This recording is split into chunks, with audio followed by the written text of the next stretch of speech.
നേരെ ശക്തമായ ആക്രമണമാണ് യുഎസും ഇസ്രയേലും സംയുക്തമായി തന്നെ നടത്തുന്നത്. ഇതിലിപ്പോൾ ഗുരുതരമായ ഒരു നീക്കമാണ് യുഎസിന്റെ ഭാഗത്തു നിന്നും ഉണ്ടായിരിക്കുന്നത് എന്നത് എടുത്തു പറയേണ്ട കാര്യമായി മാറുന്നു. ഇന്ത്യയിൽ നിന്ന് സഹായം എത്തിക്കാനായി തന്നെ ഷെഡ്യൂൾ ചെയ്ത ഇറാൻ വിമാനത്തിന് നേരെ യുഎസ് ഇസ്രയേൽ ആക്രമണം നടത്തിയതായിട്ടുള്ള വിവരങ്ങളാണ് പുറത്തു വന്നിരിക്കുന്നത്. ഇതിൽ ഏത് തരത്തിൽ ഇന്ത്യ പ്രതികരിക്കുമെന്നതിൽ ഇപ്പോൾ ഒരു ആശങ്ക നിലനിൽക്കുകയാണ്. ഇറാനിലെ മഷ്ഹാദ് വിമാനത്താവളത്തിൽ യുഎസ് നടത്തിയ വ്യോമാക്രമണത്തിൽ ആ ഒരു വിമാനത്തിന് നേരെ അവിടെ കേടുപാടുകൾ സംഭവിച്ചതായി തന്നെയാണ് റിപ്പോർട്ടുകൾ സൂചിപ്പിക്കുന്നത്. ഇന്ത്യയിൽ നിന്നും മരുന്നുകൾ അടക്കമുള്ള സഹായങ്ങൾ എത്തിക്കാനുള്ള ദൗത്യത്തിന്റെ ഭാഗമായ വിമാനമാണിത്. ഈ ആഴ്ച ഈ വിവരം മെഡിക്കൽ സാമഗ്രികളും ഇറാനിയൻ ജനങ്ങൾക്കായുള്ള അവശ്യ സാധനങ്ങളും ശേഖരിക്കാൻ ഡൽഹിയിലേക്ക് പറക്കേണ്ടിയിരുന്ന വിമാനമാണ് ഇപ്പോൾ ഈ ഒരു രീതിയിൽ ആക്രമിക്കപ്പെട്ടിരിക്കുന്നത് എന്നതാണ് ഇറാനിയൻ ഉദ്യോഗസ്ഥർ വ്യക്തമാക്കുന്നത്. എന്നാൽ ഇത് സംബന്ധിച്ച് പ്രതികരണം ഇതുവരെയും നടത്തിയിട്ടില്ല. മരുന്നുകളും മെഡിക്കൽ ഉപകരണങ്ങളും എത്തിക്കുന്ന ഇറാനിയൻ വിമാനത്തിന് നേരെ ഉണ്ടായ ആക്രമണം ഒരു യുദ്ധക്കുറ്റം അല്ലെങ്കിൽ അന്താരാഷ്ട്ര നിയമങ്ങളുടെ വ്യക്തമായ ലംഘനമാണ് എന്നതാണ് ഇപ്പോൾ ഇവിടെ ഇറാൻ സിവിൽ ഏവിയേഷന്റെ പ്രസ്താവനയിലൂടെ തന്നെ പുറത്തുവിട്ടിരിക്കുന്നത്.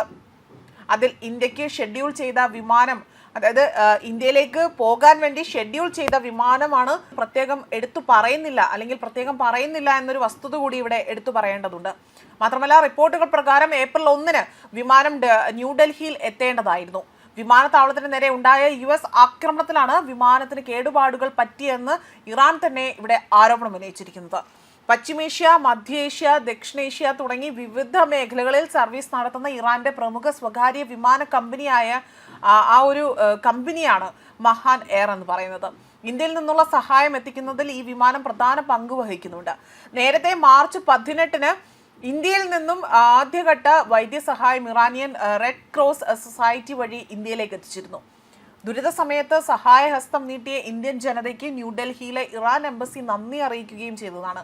നിലവിലെ സാഹചര്യത്തിൽ വിമാനത്തിന് തകരാർ സംഭവിച്ചതോടുകൂടി തന്നെ ഇന്ത്യയിൽ നിന്നുള്ള ആദ്യഘട്ട സഹായങ്ങൾ ഇറാനിലെത്തുന്നത് അത് വൈകാൻ സാധ്യതയുണ്ട് എന്നതാണ് ഇപ്പോൾ സൂചനകൾ പുറത്തുവരുന്നത്.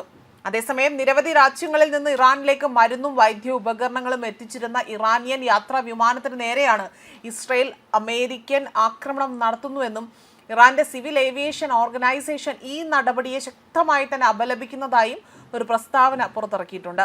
ഇത്തരം വിമാനങ്ങളെ ലക്ഷ്യമിടുന്നത് അന്താരാഷ്ട്ര വ്യോമയാന ചട്ടങ്ങളുടെ ലംഘനമാണ് എന്നും മാനുഷിക നിയമങ്ങളുടെ തത്വങ്ങൾക്ക് വിരുദ്ധമാണ് എന്നും ഇവിടെ ഓർഗനൈസേഷന്റെ പ്രസ്താവനയിൽ ഊന്നി പറയുകയാണ് ചെയ്തിരിക്കുന്നത്.